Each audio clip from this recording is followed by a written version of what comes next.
तृणादपि सुनीचेन तरोरपि सहिष्णुना अमानिना मानदेन कीर्तनीय सदा हरि। भक्त का लक्षण सुनिए। सबसे पहले तो क्या है, भक्त कैसा होता है? तृण से भी छोटा अपने आप को मानता है। तिनका देखें, तिनका जो रास्ते में खीर पवार पड़ा रहता है उसे तिनका। भक्त अपने को तिनका से भी छोटा मानता है।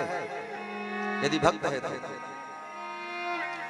भक्त अपने आप को तिनका से भी छोटा मानता है। जब हनुमान जी जाते हैं लंका में, अच्छा एक बात और है, इसका मतलब भक्त कायर होता है सो बात नहीं है।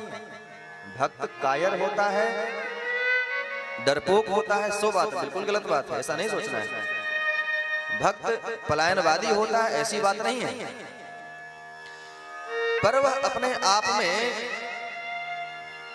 अपनी महत्ता को स्वीकार नहीं करता। कोई भी कार्य कर रहा है, कोई भी उसमें योग्यता है, विद्वता है, कोई भी लाक्षणिक स्वरूप उसका यदि है तो वह उसे अपना नहीं मानता है। ठाकुर जी की कृपा है, संतों का प्रसाद है, ऐसा मानता है। अगर जीवन में कोई कमी है तो वो कमी को अपना मानता है कि ये मेरी कमी है।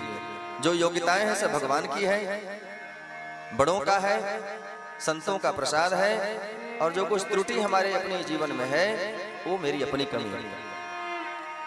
तो पर तरोरपि सहिष्णुना, तरु अर्थात वृक्ष, वृक्ष के समान वह सहिष्णु होता है, सहनशील होता है।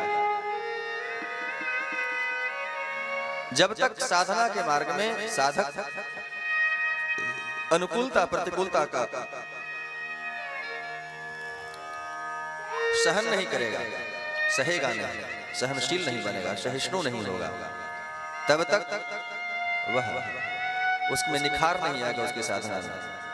तो तरोरपि सहिष्णुना, वृक्ष के समान वह सहनशील होता है। तीसरा लक्षण क्या है?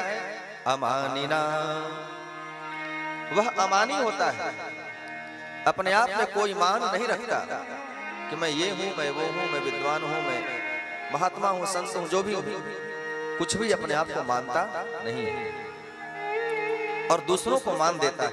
मान देना, सामने वाले चाहे कुछ भी अयोग्य हो पर उनका सम्मान करता है। ये सब लक्षण है भक्त के।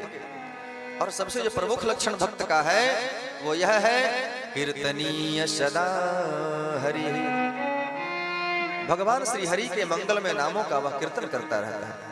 जिह्वा पर सदैव उसके भगवान के नाम नृत्य करते हैं, नाचते हैं। जिनकी जिह्वा पर भगवान के नाम सदैव नृत्य करते हैं, नाचते रहते हैं, उसके चारों ओर भगवान उसकी सुरक्षा के लिए, उसकी मस्ती में कोई विघ्न आ जाए तत्पर रहते हैं।